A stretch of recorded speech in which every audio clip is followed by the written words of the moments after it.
okurugira Harjen Msele urukora nka country director wa water aid ebicweka 86 by'abana babishunu baremwa kuzo mu mashomero ahabwo kugira ngo amashomero go ngaba gatine myanya ishemire y'ebyobuyonjo nkaza kamina okurugira kitongore cy'amize cy'urukumanywa nka water organization aha muhendo gw'abanya-Uganda barukurenga miliyoni 85 miliyoni 38 z'abanya-Uganda tibine myanya ishemire ahi barukutaha mizi marunji. We stand right now as a country in terms of the data that is picked from the joint monitoring program is we are not doing well when it comes to access to these services.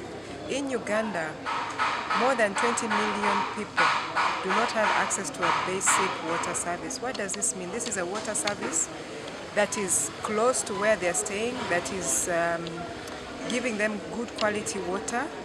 Mwanya gulihara muno amaizi hano agenda gatabara mpanga umuntu akubona kuletera amaizi, you have to give him or her 500 one jerrycan.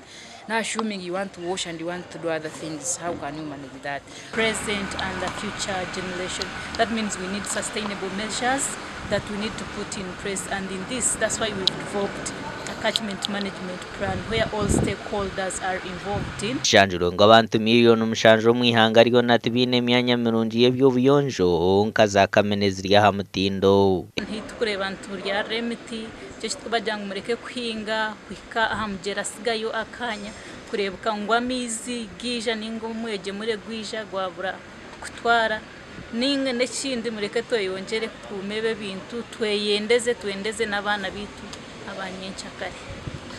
Echo kureberaho mu district ya Kabarore Swaibu barabo rukora ngo muhwezi wa mukuru w'abakozi ahabwa district eji nagira ngo baheze kutunga za grant kohereza mizo magomborera nka Kasenda Harugongo Busoro Rwengaju hamwe na Hachibare. You have to ensure water is available, water is tested, water is transported, water reaches people's homes or collection points, and ensure that at least people have water. And the facilities we are putting in place require maintenance.